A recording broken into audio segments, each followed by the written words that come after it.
Hello students, आज start करते हैं कॉलिगेटिव प्रॉपर्टी का सबसे important topic went of factor. ठीक है, तो इस वीडियो को देखने से पहले आप लोग सबसे पहले क्या करेंगे, जो कॉलिगेटिव प्रॉपर्टीज हैं उनको आप रिवाइज कर लेंगे प्रॉपर्ली। वेंट ऑफ फैक्टर का मीनिंग क्या होगा हिंदी में? वॉन्ट ऑफ गुणांक, वॉन्ट ऑफ गुणांक। ठीक है, तो इसको समझने के लिए मैं सबसे पहले जो चार कॉलिगेटिव प्रॉपर्टी हमने पढ़ी थी, क्या थी वो? सबसे पहले क्या पाया था आप लोगों को? हमने P = CRT, ये क्या था? Osmotic pressure. ठीक है, दूसरा था डेल्टा TB। ठीक है, ये क्या था? Elevation in boiling point. ये था डेल्टा TB = KB इंटू, बल्कि और समझ लीजिए बड़ा formula 1000 KB W2 over M2 W1। And third था delta TF, depression in freezing point. ये था 1000 KB W2 over M2 W1। Last one is relative lowering of vapour pressure, आपेक्षिक वाष्प दाब अवनमन। P1 minus P2 over P1 = W2 M1 over M2 W1। तो ये चार colligative properties थी। ठीक है, यानी ये चारों वो प्रॉपर्टी थी विच एंटायरली डिपेंड्स अपॉन, जिनका की जो पूर्ण रूप से निर्भर थी किस पे? ये देखिए क्या है? M, अणुभार। ठीक, अब देखते हैं जरा। लेकिन ये चारों कब किस प्रकार के विलेय पदार्थ के लिए था? वो विलेय पदार्थ जो बिल्कुल भी आयनित नहीं होता है ना, केवल उन विलायकों के लिए, उन विलेय के लिए जिनका आयनन या एसोसिएशन, संयोजन नहीं होता। खैर हो गया, जैसे यूरिया हो गई, ग्लूकोज हो गया, ठीक है, सुक्रोज हो गया, चीनी। तो इनके लिए केवल ये सूत्र हम यूज करते थे। ठीक है, अब समस्या कहाँ आई? जहाँ पर कि कोई ऐसा विलेय पदार्थ जो कि आयनित हो जाता है, जैसे हम ये NaCl देखा, अगर मैं इसको 100% आयनन मानूं, 100%, तो ये देता है Na+ और Cl-। ठीक है, तो अभी हम ये माने बैठे हैं कि हमने विलयन में कितने मोल डाले? इसके 1 मोल डाला, इसका NaCl का। तो अगर 1 मोल के अकॉर्डिंग माना इसका जो वाष्प, ये जो ऑस्मोटिक प्रेशर था, ये कितना आ रहा था? माना 3 एटमॉस्फेयर आ रहा था, 3 एटमॉस्फेयर। ठीक है, अब किसी दूसरे बंदे ने क्या करा? एक्सपेरिमेंट कर दिया। ठीक, एक्सपेरिमेंटल वैल्यू ज़्यादा बेटर आती है। तो एक्सपेरिमेंट जब करा तो उसने बोला नहीं, ये जो ऑस्मोटिक प्रेशर है ये 3 ना, कितना आ रहा है? 6 atm आ रहा है। तो यहाँ तो गड़बड़ी हो गई, ये 3 लेके आ गया, 6 आ गया। ये हुआ क्यों एक्चुअल में? कि जो NaCl है ये क्या है? वैद्युत अपघट्य पदार्थ। वैद्युत अपघट्य का मीनिंग क्या हुआ? जब इसको पानी में डाला गया तो इसने 100% आयनाइजेशन के बाद 1 मोल दिया Na का और 1 मोल दिया किसका? Cl का। तो एक्चुअल में हुआ क्या? कॉलिगेटिव प्रॉपर्टी की तो ये चाहिए कि कितने पार्टिकल हैं, कितने अणु हैं उसके अंदर। तो हम तो माने बैठे हैं 1 और, लेकिन यहाँ कितने हुआ? 1 और 1 2। तो क्योंकि मोलों की संख्या डबल हो गई तो इसलिए कॉलिगेटिव प्रॉपर्टी का मान भी डबल है। क्लियर? तो इसीलिए क्या होता है कि अगर कोई भी विलेय जो है वो वैद्युत अपघट्य है तो उसका आयनन होने के कारण क्या होता है कि जो कॉलिगेटिव प्रॉपर्टी है उसका एक्सपेरिमेंटल वैल्यू अलग आती है as compare to theoretical value. Clear हो गया? तो अब ये चीज देखते हैं। ठीक, तो अब जैसे NaCl था, NaCl, इसने दिया हमको Na+ और Cl माइनस 100% आयनाइजेशन हो रहा है, हमने सिंगल एल रखा दिया। तो कितने थे, एक लिख दिया, एक और एक दो, कितने मॉलिक्यूल होगा, दो। तो ये कोलिगेटिव प्रोटीन हो जाएगी, डबल हो जाएगी। ऐसे अगर मैं लूँ MgCl2 तो ये क्या हो जाएगा Mg+2 और 2Cl माइनस, तो 1+2 कितना हो गया 3। तो यहाँ पर जो अणुसंख्यक गुण है उसका मान 3 गुना हो जाएगा। ऐसे ही अगर मैं AlCl3 लूँ तो ये Al+3 और 3Cl माइनस, तो 1+3 कितना हो गया 4, तो ये 4 गुना हो जाएगा।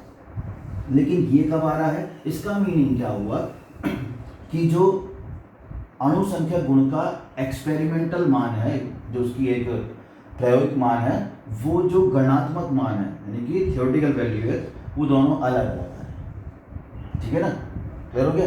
तो अब इसी को एक्सप्रेस करने के लिए हमने एक नई चीज इंट्रोड्यूस करी, वांट ऑफ फैक्टर। इसको दिखाते हैं किससे, हम आई से। किससे दिखाया, आई से। तो अभी तक तो हम ये मान रहे थे कि जो वैद्युत अपव्यय है वो 100% आयनाइज हो रहा है। अब कोई ज़रूरी थोड़ी है कि वो 100% ही आयनाइज हो सकता है कुछ उसका हिस्सा ही आयनाइज हो। तो उसको बोलते क्या हम, आयनन की मात्रा। क्या बोलेंगे, आयनन की मात्रा, डिग्री ऑफ डिसोसिएशन। इसको दिखाते हैं किससे, हम अल्फा से। यानी कोई भी विलेय या वैद्युत अपव्यय अपनी मूल मात्रा का जितना भाग आयनित होता है उसे क्या बोलते हैं, उसकी आयनन की मात्रा। क्लियर। तो अब देखिए, तो जो आई की वैल्यू हम बताते हैं, आई की वैल्यू क्या होती है, क्या होगी बताइए, कि आयनन अथवा संयोजन के पश्चात मोलों की संख्या, मोल बटे में आयनन अथवा संयोजन से पूर्व मोल। वैसे आई निकालेंगे। अब मान लेते हैं जैसे ये हुआ क्या, NaCl। अब ये पूर्ण आयन क्यों रहा, तो हमने डबल हेडेड एरो लगा दिया। तो ये Na+ और Cl माइनस। तो आयनन से पहले, बिफोर आयनाइजेशन, इसका हमने 1 मोल लिया, 1 मोल। तो ये तो आयन हुआ ही। अब ये कितना गया, आफ्टर आयनाइजेशन, आयनाइजेशन के पश्चात ये अल्फा मान लिया, इसमें अल्फा मोल। अब ये कितना बनेगा, तो ये ऐसे समझेंगे, इसके 1 मोल से 1 मोल Na मिल रहा था, इसीलिए अल्फा से कितना मिल जाएगा, अल्फा मोल। ऐसे ये इसके 1 मोल से 1 मोल मिल रहा था, तो अल्फा से कितना मिल जाएगा, अल्फा। क्लियर हो गया।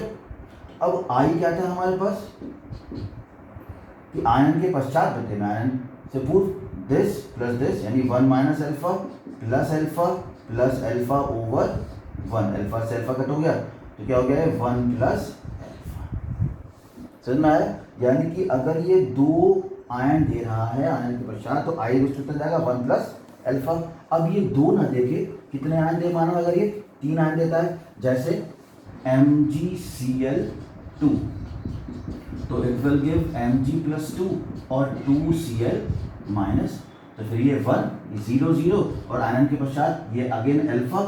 तो ये 1 से 1 बन रहा है, तो अल्फा से अल्फा, और ये 1 से 2 बन रहा है, तो ये अल्फा से कितना हो जाएगा 2 अल्फा। ठीक है। तो I इक्वल टू क्या हो जाएगा, this plus this plus this, 1 minus alpha plus 2 alpha over 1। Alpha से अल्फा कट हो गया, तो ये 1 प्लस 2 अल्फा आ गया। यानी कि अगर 3 आयन मिल रहा है तो वो 2 आ जाएगा यहाँ पे। तो एक और एग्जांपल लेते हैं AlCl3 का। AlCl3 में क्या होगा, Al+3 और 3Cl माइनस। तो अगेन ये 1, ये 0 और 0, और ये अगर 1 माइनस अल्फा, तो कितना बनेगा 1 से 1, और ये 1 से 3, तो सॉरी ये 1 से 1 बन रहा है, तो अल्फा से अल्फा, और ये अल्फा से 3 अल्फा। क्लियर हो गया। ठीक। तो अब ये कितना बने देखते हैं। तो क्या हो जाएगा, ये I is equal to this plus this plus this, 1 minus alpha plus 2 alpha over 1। Sorry वो कितना है 3 अल्फा। तो ये आ गया। तो I इज इक्वल टू हो गया 1 प्लस 3 अल्फा। तो आपने देखा NaCl था, यानी कितने आयन मिल रहे थे 2, तो यहाँ आ रहा था 1 आ रहा था। अगर ये 3 आयन मिल रहे थे तो यहाँ पे 2 आ रहा था। 4 आयन मिलना, तो यहाँ पे कितना आ रहा है 3 आ रहा है। इसका मीनिंग क्या हुआ, जितने भी आयन मिल रहे हैं आयन के पश्चात अल्फा के आगे उससे एक कम आ जाता है। तो अगर n आयन देगा तो क्या हो जाएगा हमारे पास I is equals to 1 plus n से कम n माइनस 1 इंटू अल्फा आ गया। ये क्या हो गया, I is equals to 1 plus n minus 1 into alpha. Clear, ठीक है ना। तो अब देखिए एक चीज और, अब अगर 100% आयनाइजेशन हो रहा है, 100% आयनाइजेशन में क्या होगा कि 100% आयनन के लिए क्या हो जाएगा, अल्फा हो जाएगी 1। तो यहाँ मैं अल्फा 1 रख दूंगा तो क्या हो जाएगा I is equals to 1 plus n minus 1 into 1। तो ये क्या हो जाएगा I is equals to 1 plus n minus 1, 1 से 1 कर गया I is equals to n। इसका मीनिंग क्या हुआ, अगर किसी भी वैद्युत अपघट्य का आयनन 100% हो रहा है तो उसका I कितना होगा, जितने वो आयन दे रहा है। यानी कि समझते हैं,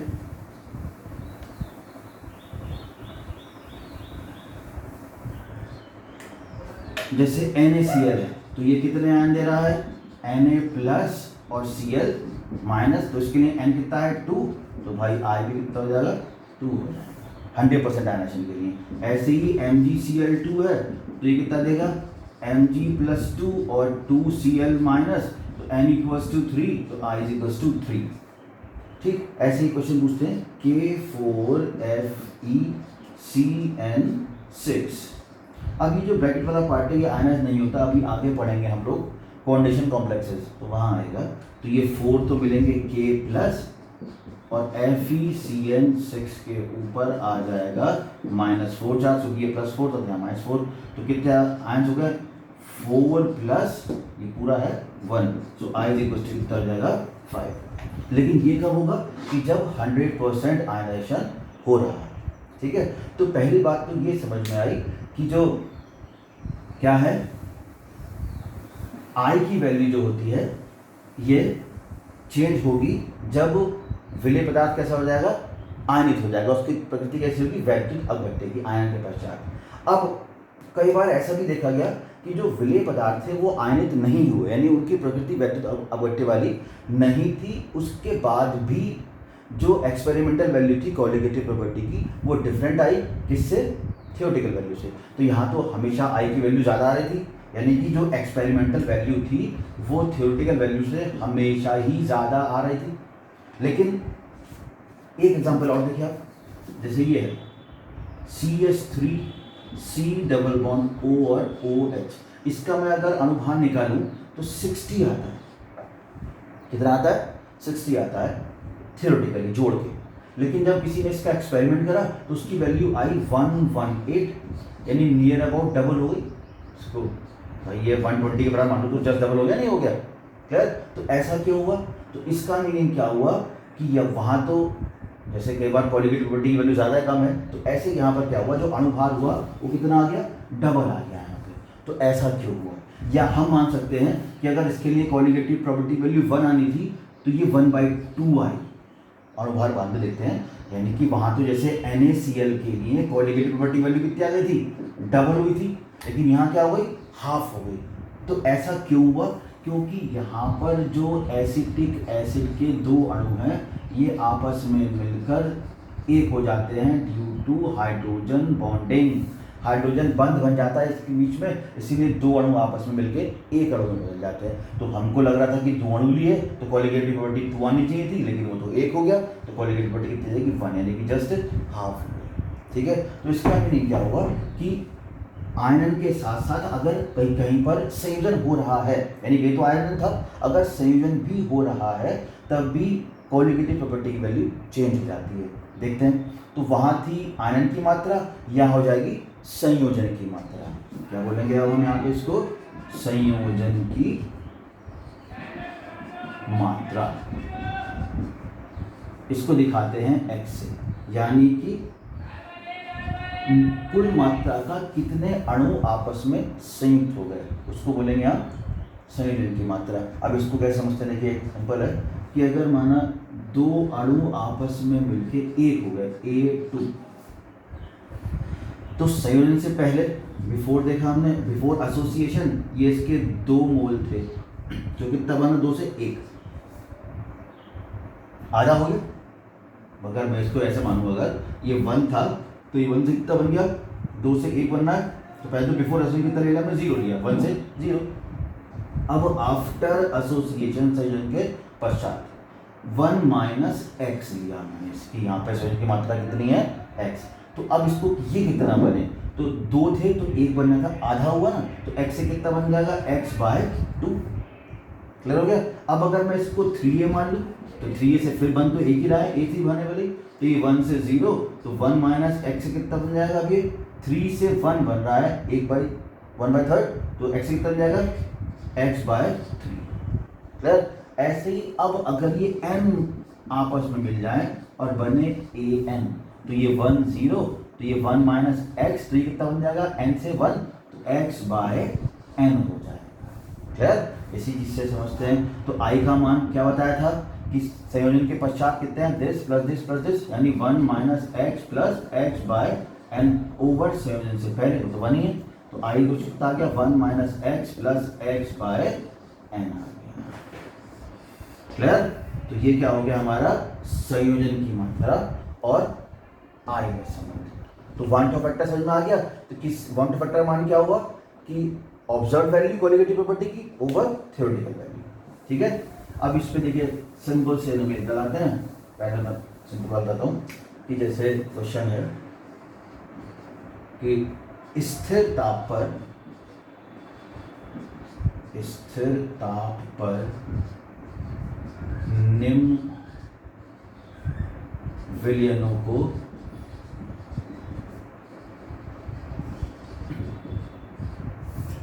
बढ़ते हुए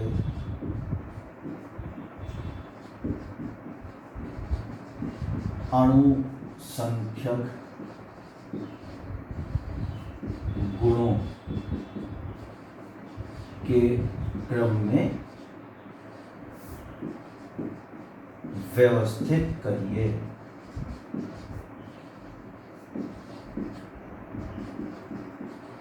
देखते हैं। पहला है 1m NaCl, दूसरा 1m सुक्रोज, ठीक है, और तीसरा है, बल्कि सुक्रोज से पहले लीजिए 1m AlCl3, और तीसरा हो गया 1m MgCl2। अब अणु संख्यक गुण जैसे हमने मान लिया, माना ऑस्मोटिक प्रेशर, तो ऑस्मोटिक प्रेशर क्या होता है P = CRT। ठीक है, ये पढ़ा था हमने। लेकिन क्योंकि यहाँ पर क्या था, अभी यहाँ पर ये वांट ऑफ गुणांक और आ गया है, तो वो जितने भी हमने सूत्र पढ़े थे वो सूत्र की वो फॉर्मूले के लिए थे जहाँ पर कि ना तो आयनन हो रहा था और ना ही संयोजन हो रहा था। तो जैसे पहला फॉर्मूला हमने ये P था, ये CRT था, तो इसके आगे क्या आएगा ICRT। ठीक है। ऐसे ही दूसरा क्या था, डेल्टा TB = एक शॉर्ट फॉर्मूला था KB × M था, तो यहाँ भी I आ जाएगा। ऐसे ही तीसरा है डेल्टा TF = KF × M था, तो यहाँ पर भी I आ जाएगा। ठीक है ना, ये लगा दिया। ऐसे ही चौथे वाले में आ जाएगा। तो यहाँ P = कितना हो गया ICRT। अब देखिए क्या है, स्थिर तापमान है तो भैया T कांस्टेंट हो गया, R तो स्थिर होता ही होता है, तो इसका मतलब P का मान किस पे निर्भर कर रहा है, I और C पे। इन तीनों विलयनों के लिए C का मान भी क्या है 1 1 1, तो इसका मतलब क्या है, यहाँ पर P जो है वो समानुपाती किसके हो जाएगा, I के हो जाएगा। अब एक चीज़ और है इसके अंदर क्या है, 100% आयनन भी दे रखा है उसने माना। तो आपके मैंने क्या था 100% जब आयनन होता है तो I का मान क्या होता है, जितना वो आयन देता है। तो यहाँ कितना आयन दे रहा है 2, तो I = T पहले के लिए। दूसरे के लिए I = 1 + 3 4 हो गया, और तीसरे के लिए ये कितना आयन देगा, 1 Mg और 2 Cl 3 हो जाएगा, तो I = 3। तो क्योंकि जितना ज़्यादा I का मान उतना ज़्यादा P, तो सबसे ज़्यादा I का मान किसका है, सब बढ़ते हुए क्रम में रखना है। तो पहले सबसे कम कौन, फर्स्ट वाला, उसके बाद थर्ड, और उसके बाद सेकंड। आए समझ में, क्लियर है। क्या बताया गया कि P का मान किस पे निर्भर कर रहा है, I पे, क्योंकि T R और C कांस्टेंट है। क्लियर हो गया? ऐसे ही एक क्वेश्चन और देखिए। अब यहाँ पे थोड़ा सा हम चेंज करते हैं। एक सोल्यूशन आपको दिया 1m NaCl, एक दे दिया 1m यूरिया, ठीक है, और एक दे दिया 1m एसिटिक एसिड। तो अब स्थिरताप भी है, समान क्या है इनकी सांद्रता भी सेम है, तो आई निकल लें बस। इसके लिए आई कितना है 2, इसके लिए आई, ये यूरिया तो आयनित होती नहीं है, कितना हो गया 1, लेकिन एसिटिक अम्ल क्या होता है, इसके दो अणु मिल जाते हैं, एक हो जाता है, तो इसमें क्या हो जाएगा आधा हो गया, तो आई कितना जाएगा 1/2। सिंपल आंसर क्या हो जाएगा बढ़ते हुए क्रम में, सबसे पहले सबसे कम कौन है, थर्ड वाला, उसके बाद सेकेंड, और उसके बाद सबसे ज़्यादा। क्लियर हो गया? ठीक है, तो इस टाइप के क्वेश्चन आपसे पूछे जाते हैं। ये क्या हुआ, तो ये टॉपिक हमारा फिनिश हुआ कौन सा, वॉन हॉफ गुणांक।